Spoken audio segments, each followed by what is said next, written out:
À chaque fois que je vais chez le médecin, si on me demande mes antécédents médicaux, il y a 50% de la réponse que je ne pourrai jamais délivrer.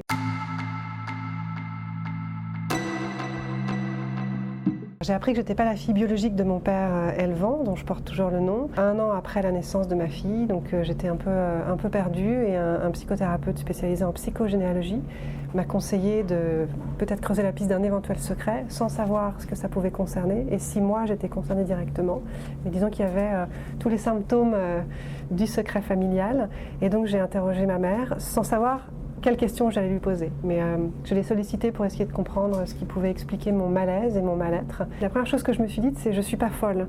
Donc tout ce que je pressentais, quelque chose n'est pas à sa place, je me sens mal, alors que j'avais été élevée dans une famille plutôt bien sous tout rapport et sans aucun problème apparent. Pour moi, ça changeait quand même beaucoup de choses.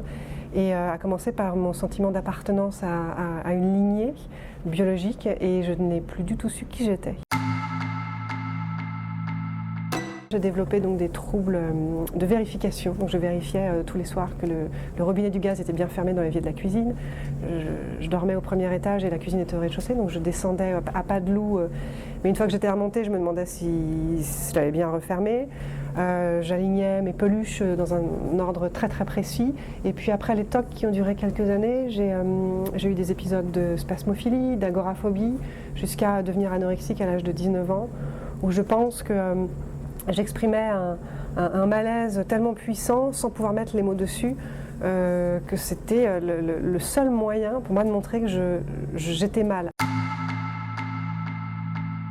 Ça a été très long pour le retrouver, ça a été très long ensuite pour qu'il accepte de me rencontrer et puis finalement je ne lui ai pas trop laissé le choix parce que je lui ai fait comprendre que c'était indispensable pour ma vie.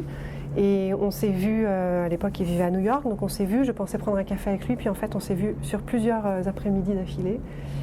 Et c'était très important parce qu'il m'a raconté son histoire, l'histoire avec ma mère. C'était très clair qu'on n'allait pas devenir intime, mais j'ai su intimement et physiquement, physiologiquement presque, j'avais reconstruit les 2 parties de moi.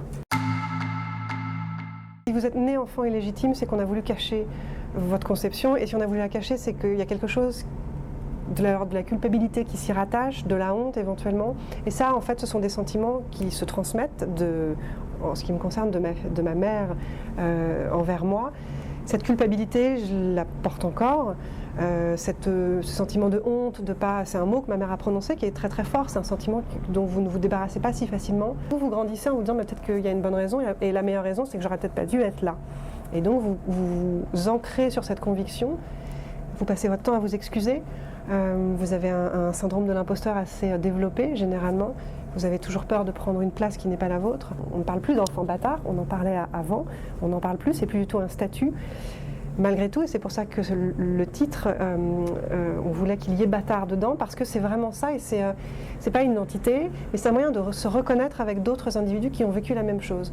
Et donc ça va beaucoup mieux parce que à partir du moment où j'ai libéré ma propre parole, j'ai en retour entendu des histoires de gens qui avaient vécu la même chose, et vous vous reconnaissez entre vous et vous vous réconfortez, et donc c'est très enrichissant et c'est très réconfortant.